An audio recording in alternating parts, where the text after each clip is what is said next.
Hey, if you're looking to create a set of financial projections for a pediatric care practice, then you've come to the right place. We have created a financial projection template built specifically for pediatricians to help create financial projections for potential investors or lenders to help raise capital for your practice. And so I'm going to walk you through how this template works, how to fill it out. But first, I just want to mention, if you stick around to the end of the video, we're going to give you access to a discount code that you can use to take a discount on this particular template. I'll also mention that you can go down to the description of the video below now to find a link to this template so you can grab the template and follow along. And before I dive into the details of this model, just a little bit of background on me. My name's Adam Hoeksema. I'm the co-founder of ProjectionHub, and we created ProjectionHub to help founders, entrepreneurs, business owners create financial projections for investors and lenders. And I was inspired to do this because I spent about 10 years as an SBA microlender, where we made SBA loans, small business administration loans, to all sorts of different types of small businesses. And it was often the case that the financial projections were one of the toughest parts for the business owner to get and kind of get through the process. And so I wanted to create a way that to help and provide some tools that would help in that process. So we've created a library of 100 different financial projection templates for all sorts of different industries and businesses. And today we're specifically looking at this new pediatric care practice financial projection template. So with that, I'm going to go ahead and dive in. All right, so once you have filled out everything in the model, this is kind of where the end of the process. You're going to come to this at a glance tab. You'll see some different charts and graphs and key ratios and break-even graphs. And you'll also receive a 5-year income statement summary, a 5-year cash flow summary, a 5-year annual summary of your balance sheet, and then an income statement, cash flow, and balance sheet all broken down by month for each of the 5 years. So you get the monthly and annual detail as well. Now, in order to produce all those reports, we have a little bit of work to do. So we're going to come back to our input assumptions tab here. And the first thing you need to know is that every cell that's highlighted in blue is an assumption you can change without breaking something in the model. And so I'm going to walk you through how to fill this out. So we're going to assume that this is a new pediatric care practice, and we're going to have our start date of January 1st. We're going to make a personal investment of $80,000 into the practice in month 1. So month 1 would just represent the beginning of the model here. We're saying our opening cash balance is 0 here because we haven't started yet. So the business is going to start with this $80,000 of personal investment to get us started. And we're also going to have a loan. We can see a loan down here of $250,000, again, in month 1, at 8% interest over a 10-year term. Now, there's a couple of assumptions up here about your accounts payable. So accounts payable is your bills. And we're saying that you're going to pay 80% of your expenses in the month that they were incurred, 20% of your expenses on a 1-month delay. So some of your vendors, maybe, for example, your utility bill. You might get a bill for your utilities and then you have 30 days to pay it. And so we're saying that some percentage, 20% here, we're assuming on a 1-month delay. On the accounts receivable side, this is how long it takes you to get paid for the services you provide. And so we're saying the average days sales outstanding, or the days to collect here, is 30 days. Now, depending on your practice and your structure, this could be different. So if you don't accept insurance and are, cash or credit card only, then this number is going to be 0 or close to 0. You're going to collect your cash right away. If you are using insurance or you're using some mix of both, then this number could be, 30 days or potentially higher. And so this will make a big difference on your cash flow. So you want to make sure that you think about what this number should be for your specific situation. On the inventory side, we expect you'll start with some small amount of inventory. We have $5,000 of inventory, just supplies, medical, clinical supplies. And then we expect you'll hold some percentage of your sales in inventory here. So just 10% of your sales in inventory. This just represents a small amount of inventory that you'll have on hand. All right, on the fixed asset side, here's your other startup costs. So let's assume you're going to rent an office, but it needs some improvements. It needs some renovations. And so we've got $100,000 worth of leasehold improvements here, or renovations. And we are setting a 15-year life expectancy for the renovations. Typically what you want to do for a lease, if you have whatever your lease is, you should set your life expectancy here to be the same as your lease term. So if you have a 10-year lease, I would put 10 years in for the renovations. That just it amortizes, it spreads out the cost of that on your financial statements over the life of your lease. The same thing with your any equipment that you might have, furniture and fixtures. You can set a useful life. How long do you think the equipment's going to last? If you think it's going to last 10 years before you need to upgrade, we'd put in 10 years. And we set all of this at month one, meaning we're going to have these expenses here at the beginning of the model, kind of all in month one at the startup. All right, and then what you'll notice down here is you have this green box, and what you want to look at is to see whether your starting cash is sufficient. Now, we're going to need to come back to this table after we've entered in all of our assumptions, but what this table is trying to check for is to determine whether you have enough cash, or do you need to increase your loan? Do you need to increase your investment or reduce some of your expenses in some way? It's going to try to calculate how many months is it going to take your practice to reach positive cash flow or break even. And so based on the numbers we have in our revenue and expense categories here, it's expecting 16 months to reach break even. And so it thinks we need $113,000 worth of working capital to help cover expenses while we're trying to reach that break even point.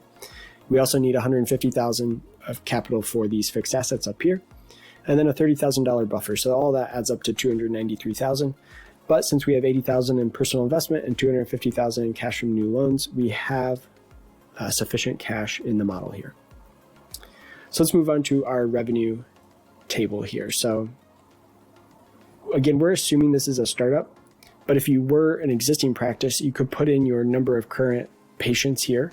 But we're going to assume you're starting from scratch. We have 0 patients. We have an advertising budget of $3,000 a month that we're going to spend, and that's going to help us acquire new patients. We're expecting the cost to acquire a new patient of $200. So $3,000 divided by 200 is 15 new patients from paid ads. We are also expecting to get new patients from just word of mouth. And so we're expecting 50 patients a month from word of mouth. And then we have the ability to set a growth rate. So over time, that could increase over time what we receive in new patients. So that gives us our total number of new patients here that we're projecting. Now, this field lets us set the maximum number of patients that we think we can have at our practice. So this is going to vary depending on how many doctors, providers you have at your practice. So, a practice with 5 providers could see more than a practice with 1, right? And so what you're going to need to change this based on how many physicians you have, but what the model is going to do. So let's just say that it's just 1 physician and they're only working part-time. And so all they can really handle are 500 active patients. What you'll see down here in the model, number of active patients, it will increase based on all these assumptions up here of getting new patients until it reaches 500. And then it will just flatline and just stay at 500 going forward. So we're going to set this back to 4,000. The other thing that we need to note here is that the percentage of patients who leave each year, we're going to set at 5%. So some percentage of our patients are going to leave or grow up and they don't come to a pediatrician anymore. We should probably increase this a little bit because you're probably just by age, as kids age out, that's probably going to be a higher percentage. So, okay. So once we have that, we can calculate our number of active patients here. Now we can come down here and enter in our services. So what we're going to assume is that every new patient is going to have this initial patient intake exam. And so that's why this is in white. We don't want to change this. We're going to assume this is calculated slightly differently. And that's why this is also blacked out, because what it's going to assume is that every single one of these new patients up here is going to get this service in the month that they become a patient. And it will be a $250 fee for the initial service. You can also, for any of your services, you can put in a material cost. So this would be the cost of, again, supplies, masks or cleaning supplies that kind of need to be used, consumables that need to be used for each service. So you have the ability to enter in your different types of services that you provide. And then you can set the number of times you expect each active patient to use this service per year. So we're saying illness visit. We're saying 2 times a year every active patient on average is going to come for an illness visit. We've got, every year, each active patient is going to come for one set of vaccinations, or 0.25 times a year. So only 25% of active patients are going to come for an injury visit, basically.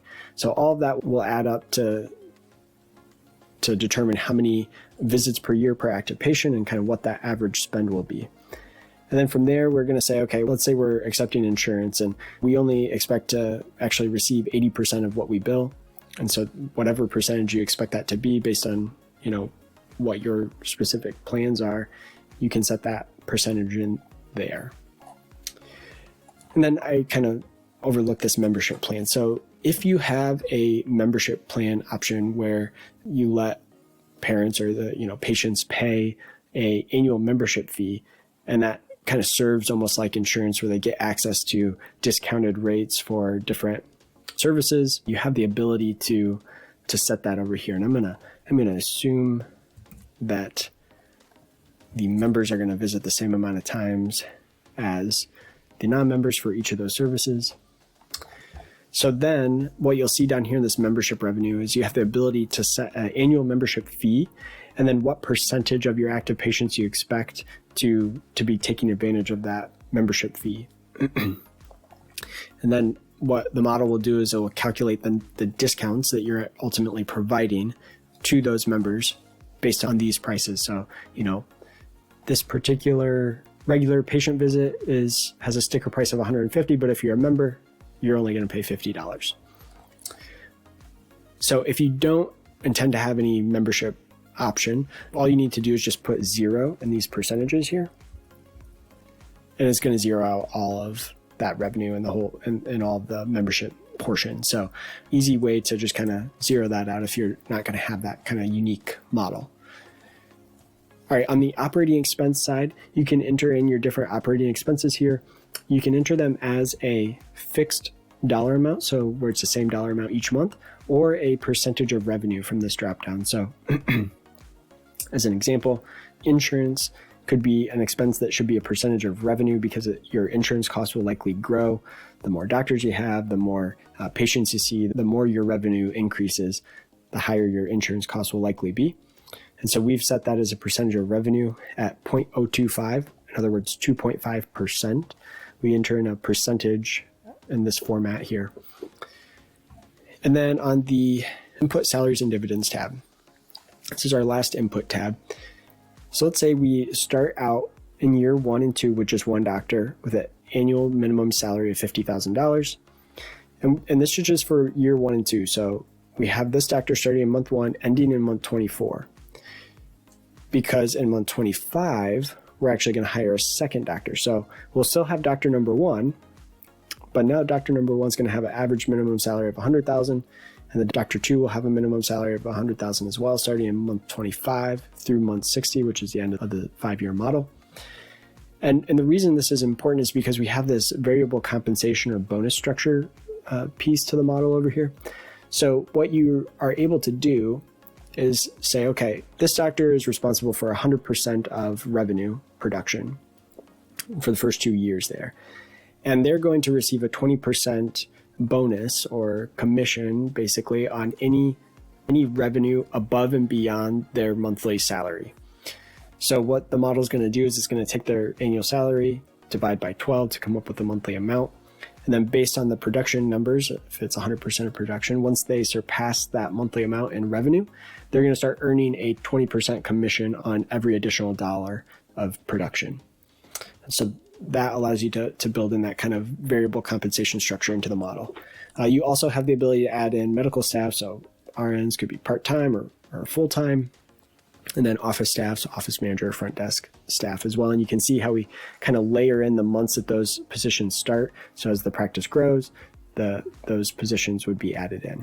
All right, that brings us back to our at a glance. This is kind of where we started and brings us back to the kind of break-even analysis here. Now, I had mentioned that we want to look at this green chart again. And so we want to make sure that based on the changes, any changes we made, that starting cash is still sufficient, which it is here. So you're in good shape, assuming that is the case. Now, if this says starting cash is not sufficient, it likely means that you need to raise additional capital or reduce expenses in some way.